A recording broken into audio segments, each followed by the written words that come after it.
Ever since I first heard about Nicaragua's Solentiname Islands, I knew I had to go.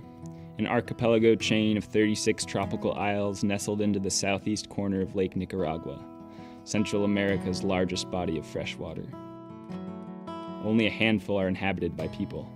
None have cars or roads. It sounded like they were made for paddlers.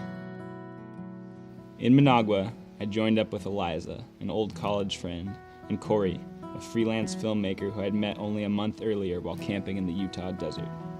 Both of them were equally intrigued by the prospect of paddling in Nicaragua. With 3 foldable kayaks and a pile of dry bags in tow, the adventure began right at the airport curb.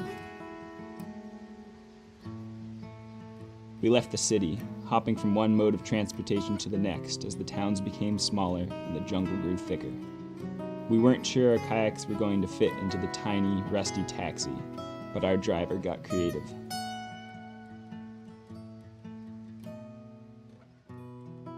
Eventually, we reached the literal end of the road, a tiny hamlet called Colón with no hotels, electricity, or running water.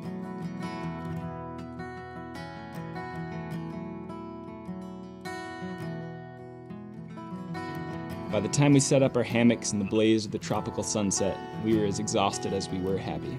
The howler monkeys and crowing roosters didn't keep us awake for long.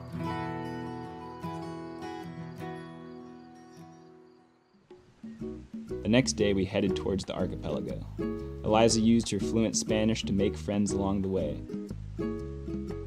We soon learned that unusually low lake levels were going to prevent our boat from taking its usual route to the islands. We were worried we wouldn't make it until Corey suggested we paddle there. We were carrying our own kayaks after all.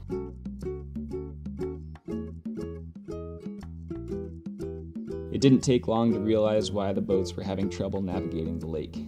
It was surreal to see egrets standing in the water several miles from shore. When we needed a break from paddling, we simply stood up. After a 7-mile crossing, we arrived on Solentiname's largest island. Its village was built up in the 80s by Ernesto Cardenal, a spiritual leader for Nicaragua's Sandinista revolution. The town still has a strong communal emphasis. The hotel we stayed at is run by a number of families who share its labors and its profits. They cooked us delicious food and made us feel right at home. For the next few days, our agenda was wide open.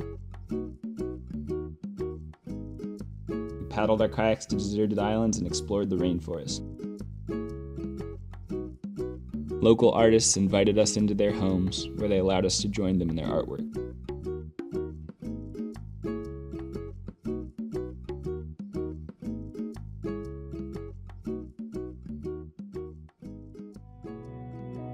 Our final day on the islands arrived too soon, but I left thinking this was the perfect kind of kayak adventure. I'd paddled far away from the beaten path, met new people, and explored exotic landscapes. Best of all, I'd shared the experience with good friends. It was a journey I'll never forget.